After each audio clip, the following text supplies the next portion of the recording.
Welcome to MBM classes. नया apprentice, नया voice, थोड़ा आंखों में क्लियर आ रहा है। थोड़ा सा इधर हो जाते हैं, थोड़ा सा इधर हो जाते हैं, थोड़ा सा इधर हो जाते हैं। Perfect, yes. So welcome to MBM classes. We are on chapter 2 of business economics macro 2। हमने पहला चैप्टर पढ़ा है मनी, बहुत डिटेल में पढ़ा है अपन ने उसको। अभी अपन इन्फ्लेशन को पढ़ने वाले हैं बहुत ज़्यादा डिटेल में, लेकिन ये चैप्टर ही आसान है, बहुत ज़्यादा डिटेल में जाने की जरूरत नहीं पड़ेगी। मैं एक बार पूरे मेरे नोट्स रीड करूंगा, फिर मैं आपको फटाफट सब कुछ एक्सप्लेन करूंगा, फिर आपको एक वीडियो को वापस देखना है, you will be done with the chapter. Okay, so inflation is a situation of persistent, substantial and rapid increases in the price level. As a consequence of rise in prices, the value of money, that is the purchasing power of money, goes down. Inflation is a measure of terms of percentage. A certain level of inflation in an economy is required in order to ensure that expenditure is promoted and hoarding money through saving is demotivated. Irrespective of the level of development, every economy of the world suffers from inflation. Inflation emerges in an economy when money income of people increases without any corresponding increase in the productivity. This situation leads to an increase in the aggregate demand for goods and services which cannot be met at the current price by the existing supply of goods and services. Inflation is primarily measured by two main indices: CPI, that is Consumer Price Index, and WPI, Wholesale Price Index, which measure retail and wholesale price changes respectively. The Consumer Price Index (CPI) calculates the difference in the price of the commodities and services such as food, medical care, education, electronics, etc., which consumers buy for use.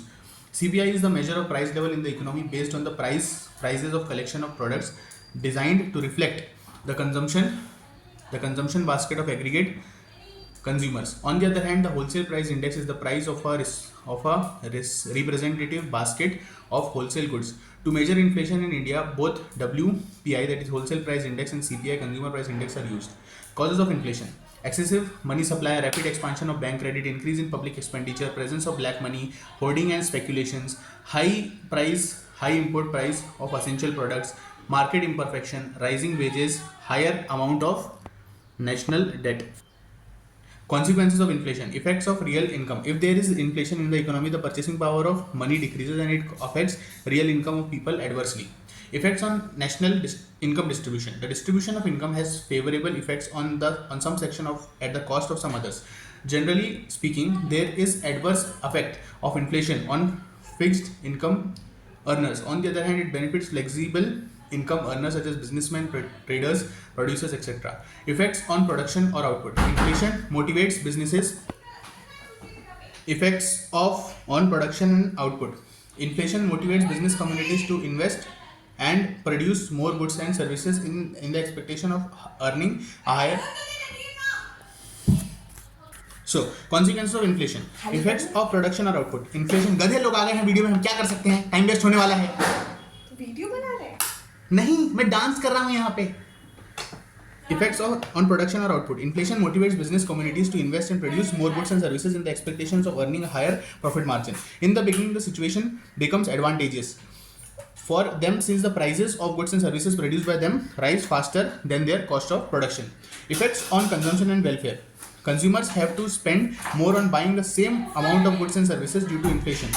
It becomes a very difficult situation to adjust for those whose income does not rise along with the price rise. Thus, rising cost of living during inflation reduces the standard of living of people. As a result, the general economic welfare of the community as a whole decreases. Social effects: inflation generally redistributes income in favor of rich people, which ultimately results in widening of gap of inequality between rich and poor section of the society. Demand pull inflation: if demand for goods and services by these sectors exceed the production of them, that is what the economy can produce during a period of time, it results in inflation. This situation of excessive demand is referred to as too much money chasing too few goods.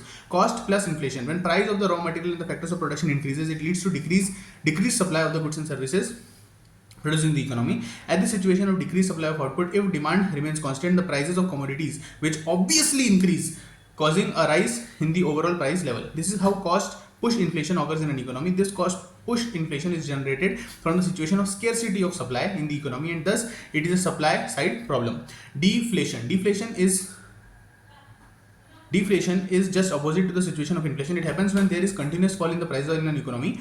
Prices fall in an economy continuously when the supply of goods become more than the demand for those goods. There is reduction in the money supply in the economy when total expenditure of the economy falls below the existing prices. Deflation occurs in that economy. As a result, the value of money, that is the purchasing power of money, increases and prices fall. Causes of deflation: fall in the aggregate demand, increased productivity, decline in confidence, increase in aggregate supply, lower production cost. Consequences of deflation: reduces the business revenue, wage cuts and layouts, changes in the customer spending or discourages customers of spending, reduced stake in investment, reduced credit, increased real value of debt. Phillips curve: it exhibits an inverse and stable relationship between inflation and level of unemployment in an economy. The breakdown of Phillips curves: in 1970s and 1980s in the Western world, a situation of high inflation as well as high unemployment coexisted, which is called stagflation. It disproved the stated trade-off between unemployment and inflation. Stagflation refers to a situation of an economy that is experiencing a sustained and substantial price rise, that is inflation, accommodated by stagflation of economic growth and rising unemployment. It becomes a challenging situation for the government as actions taken to control inflation may raise unemployment levels, and actions designed to reduce unemployment rate may aggregate inflation in the economy. Causes of stagflation: supply shock, poor economic prices, strong trade unions and decreasing productivity. So inflation, what is inflation? जब persistent, substantial और rapid increase होता है, क्या कर So inflation क्या होता है? Inflation is a situation of persistent, substantial and rapid increase in the price level. जब प्राइस लेवल बढ़ जाता है उसे इन्फ्लेशन कहते हैं. जो प्राइस होती है और जो वैल्यू ऑफ मनी रहती है, जैसे परचेसिंग, जब प्राइस बढ़ती है और परचेसिंग पावर कम होती है तो उसे कहते हैं इन्फ्लेशन. मतलब सेम गुड से सेम पैसे से आपको उतनी चीज़ें नहीं मिलेंगी या कम चीज़ें मिलेंगी जितनी पहले आपको उतने ही पैसे से मिलती थी, उसे कहते हैं इन्फ्लेशन. ठीक है.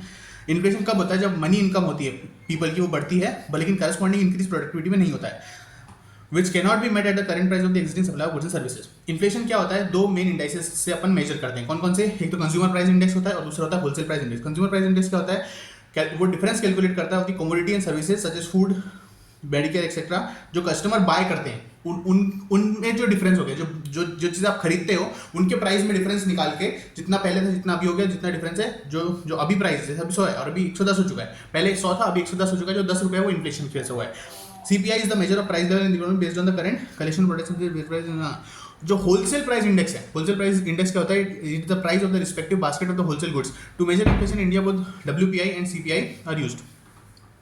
WPI में, होलसेल प्राइस इंडेक्स में, आप पूरे रिस्पेक्टिव होलसेल गुड्स की जो टोटल प्राइस है उसे देखते हो. मतलब यहाँ पे आप 100 रुपये नहीं देख रहे, आप देख रहे हो 1000 करोड़ में ये पूरे गुड्स आए थे, अभी 1100 करोड़ में हो गए, तो ये जो 100 करोड़ रुपए है ये इनका इन्फ्लेशन है. ओवरऑल क्या क्या होते हैं इन्फ्लेशन के कॉजेज? मनी सप्लाई ज़्यादा बढ़ जाती है, मतलब अवेलेबिलिटी गुड्स की ज़्यादा बढ़ जाती है, उतनी डिमांड रहती नहीं, तो फिर इन्फ्लेशन हो जाता है. ठीक है. बैंक क्रेडिट में बहुत ज़्यादा एक्सपांशन, जब बैंक क्रेडिट में लोगों के पास ज़्यादा पैसा रहता है तो ज़्यादा प्रोड्यूस करते हैं, सप्लाई बढ़ जाती है, जिससे इन्फ्लेशन हो जाता है. ठीक है. इंक्रीज इन पब्लिक एक्सपेंडिचर, जब गवर्नमेंट पब्लिक एक्सपेंडिचर बढ़ा देती है तो लोगों के पास पैसा ज़्यादा आने लगता है. जब लोगों के पास पैसा ज़्यादा आने लगता है तो वो सेम चीज़ के लिए ज़्यादा पैसे देना एग्री कर जाते हैं, जिसकी वजह से इन्फ्लेशन हो जाता है. फिर प्रेजेंस ऑफ ब्लैक मनी, जब ब्लैक मनी किसी इकोनॉमी में रहता है, अनटैक्स मनी रहता है, रेगुलेटेड मनी रहता है, उसकी वजह से इन्फ्लेशन होता है. फिर होल्डिंग एंड स्पेकुलेशन, मतलब पैसे को होल्ड करना और स्पेकुलेट करना कि इससे ये होगा, ये इन्वेस्टमेंट होगा, ये होगा, ये होगा, उसकी वजह से पैसे का जो सर्कल है वो ऊपर नीचे होता है, डिमांड सप्लाई कर्व जो है वो इक्विलिब्रियम से हट जाता है, जिसकी वजह से इन्फ्लेशन होता है. फिर high import price of essential goods, import price जो है असेंशियल गुड्स का अगर बढ़ जाए तो फिर जो प्राइस है गुड्स की वो बढ़ जाएगी, जिसकी वजह से इन्फ्लेशन होगा. फिर मार्केट इम्परफेक्शन, परफेक्ट मार्केट कब होता है? जब demand is equal to supply. लेकिन अगर मार्केट इम्परफेक्ट है because of any reason, demand और सप्लाई इक्विलिब्रियम मीट नहीं कर रहे, तो फिर उसे कहेंगे अपन लोग मार्केट इम्परफेक्शन की वजह से इन्फ्लेशन हो रहा है. फिर राइजिंग वेजेस, जब वेजेस ज़्यादा बढ़ जाती है लोगों की तो लोगों के पास अगेन पैसा ज़्यादा आ जाता है खर्च करने के लिए, और वो सेम चीज़ों को डिमांड करते हैं, और अगर सब लोग सेम चीज़ को डिमांड करेंगे तो उसकी सप्लाई कम हो जाएगी और उसकी डिमांड ज़्यादा रहेगी, जिसकी वजह से इन्फ्लेशन होगा. Higher amount of national debt, जब देश पे डेट ज़्यादा रहता है तो गवर्नमेंट के पास जब डेट ज़्यादा रहता है तो वो इंटरेस्ट पेमेंट में बहुत सारी चीज़ें डालते हैं, तो पैसा कम पड़ जाता है. और दोनों चीज़ों से, जब भी मार्केट इम्परफेक्ट होता है, दोनों चीज़ों से इन्फ्लेशन होता है, डिमांड साइड से भी और सप्लाई साइड से भी. तो अभी कब होगा? जब डिमांड साइड से होगा, मतलब डिमांड ज़्यादा है, सप्लाई कम है, क्योंकि गवर्नमेंट के पास पैसा नहीं है, लोगों के पास एम्प्लॉयमेंट नहीं है, तो भी इन्फ्लेशन होता है. जैसे इंडिया में अभी है, एम्प्लॉयमेंट अभी बहुत कम है. ठीक है. उस पर कॉन्सिक्वेंसेज ऑफ इन्फ्लेशन, इन्फ्लेशन से क्या क्या होता है? रियल इनकम पे बहुत इफेक्ट पड़ता है. जो रियल इनकम है वो कम हो जाती है, क्योंकि आपके पास 10,000 रुपये रहते हैं, पहले 10,000 रुपये आपका घर चल जाता है, लेकिन 10,000 रुपये घर नहीं चलेगा, आपको 15,000 रुपये लगेंगे घर चलने, क्योंकि सबका प्राइस बढ़ चुका है।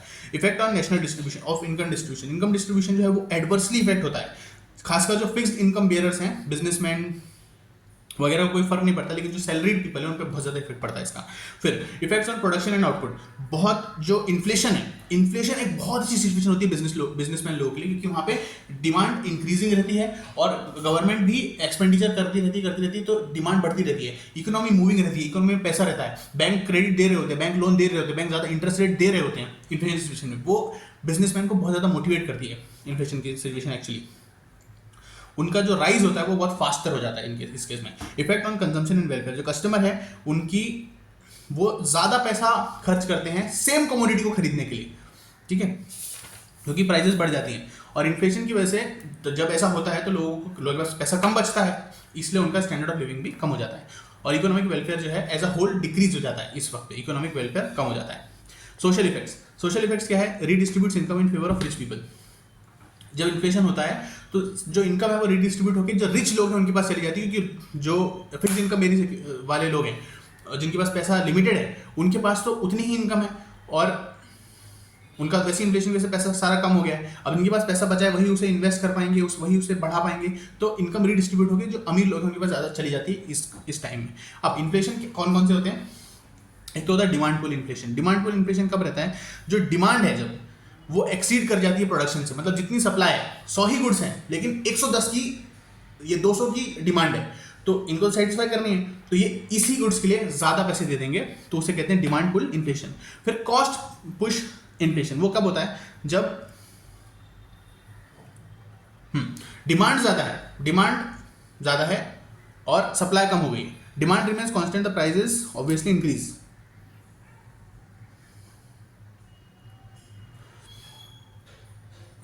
जब किसी चीज़ की प्राइस कंटिन्यूसली बढ़ती रहती है और उसकी जो सप्लाई है, तो जब उसकी डिमांड बढ़ती रहेगी, लोग उसको खरीदते रहेंगे, तो उसकी सप्लाई धीरे धीरे कम हो जाएगी। सेम सिचुएशन आ गई कि डिमांड ज़्यादा है, सप्लाई कम है, कॉस्ट प्लस इन्फ्लेशन, ठीक है। फिर डिफ्लेशन क्या होता है, इन्फ्लेशन का अपोजिट होता है डिफ्लेशन, ठीक है। यहाँ पे क्या होता है, कंटिन्यूस फॉल इन प्राइसेस होता है, प्राइसेस कंटिन्यूसली फॉल करती हैं, और जो प्राइस फॉल है when the supply of goods and services more than the demand for the goods, there is reduction in the money supply, when the total expenditure falls below the existing prices, deflation occurs, the whole value of money purchasing power increases and the prices fall. Causes of deflation: fall in the aggregate demand, increased productivity, decline in confidence, increase in the aggregate supply, lower production cost कम हो जाती है, only positive है, लेकिन उसके अलावा productivity बढ़ जाती है, लेकिन कॉन्फिडेंस कम हो जाता है लोगों का, इकोनॉमी बहुत तेज़ी से बूम नहीं करती है, जीडीपी बहुत तेज़ी से नहीं बढ़ता है, और एग्रीगेट सप्लाई जो है वो बढ़ जाती है इस डिफ्लेशन के केस में। अब इसके कॉन्सिक्वेंसेस क्या होते हैं, रिड्यूस बिजनेस का रेवेन्यू कम हो जाता है, वेज कट्स हो जाते हैं, लेआउट्स होने लगते हैं, चेंजेस इन कस्टमर स्पेंडिंग और discourage customer spending, reduce stake in investment, reduce credit और increase real value of debt. Simple.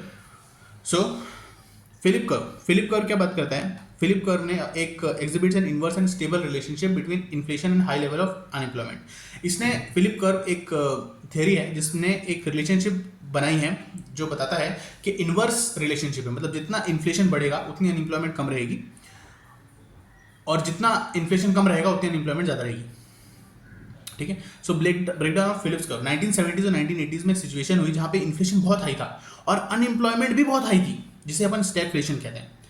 तो फिलिप कर्व ने ये बोला कि जब इन्फ्लेशन होगा तो फिर गवर्नमेंट स्पेंडिंग कर रही है, तो फिर लोगों के पास अनएम्प्लॉयमेंट, लोगों के पास पैसा है, लोगों के पास काम है करने के लिए, ठीक है। लेकिन एक स्टैगफ्लेशन की सिचुएशन है 1970s 1980s के टाइम पे, जब हमने देखा कि अनएम्प्लॉयमेंट भी थी और इन्फ्लेशन भी था, इसे कहते हैं स्टैगफ्लेशन। तो स्टैगफ्लेशन में क्या होता है, एक इकोनॉमी रहती है जो सस्टेन्ड और सब्सटेंशियल हाई प्राइस को एक्सपीरियंस कर रही है, मतलब इन्फ्लेशन है वहाँ पे, जहाँ पे स्टैगफ्लेशन भी हो रहा है, मतलब इकोनॉमिक ग्रोथ और राइजिंग अनएम्प्लॉयमेंट है। इकोनॉमिक ग्रोथ है लेकिन राइजिंग अनएम्प्लॉयमेंट, जैसे इंडिया में अभी है, हमारा जीडीपी बढ़ रहा है लेकिन हमारी अनएम्प्लॉयमेंट बहुत ज़्यादा बढ़ चुकी है, तो एक बहुत ज़्यादा चैलेंजिंग सिचुएशन हो जाती है गवर्नमेंट के लिए। टेकन टू कंट्रोल इन्फ्लेशन में rise unemployment levels, design to reduce unemployment rate by aggregate inflation. Okay, तो बहुत ज़्यादा सोफिस्टिकेटेड गवर्नमेंट को काम करने पड़ते हैं, पॉलिसीज एम्प्लॉय करनी पड़ती है ताकि वो इस सिचुएशन से डील कर सकें। कॉजेज ऑफ स्टैगफ्लेशन क्या क्या हैं, सप्लाई शॉक, अगर सप्लाई बहुत कम हो गई है, किसी रीजन की वजह से सप्लाई शॉक हो गया है, कोई बहुत बड़ा स्कैम हो गया है, उसकी वजह से स्टैगफ्लेशन होता है। पुअर इकोनॉमिक पॉलिसीज, गवर्नमेंट की पॉलिसीज पुअर है, अच्छी पॉलिसीज नहीं बनाई। स्ट्रॉन्ग ट्रेड यूनियंस जो होती हैं वो इंटरनल पॉलिटिक्स में बहुत इफेक्ट करती हैं और डिसीजन नहीं लेने देती इंडिपेंडेंटली गवर्नमेंट को, जो ज़रूरी होते हैं। कभी कभी कठिन डिसीजन लेने पड़ते हैं किसी भी गवर्नमेंट को। अगर ट्रेड यूनियंस बहुत स्ट्रांग हो तो वो ऐसे डिसीजन गवर्नमेंट को नहीं लेने देंगी और उसकी वजह से स्टैगफ्लेशन की सिचुएशन आ जाएगी। फिर डिक्रीजिंग प्रोडक्टिविटी, जब प्रोडक्टिविटी डिक्रीज हो जाएगी, डिक्रीज हो रही होगी इस सिचुएशन में, मतलब आप काम कर रहे हैं लेकिन आपकी प्रोडक्टिविटी उतनी सही नहीं है, तो फिर स्टैगफ्लेशन सिचुएशन हो जाएगी। Okay, this was chapter number 2 inflation, business economics macro 2। See in chapter number 3।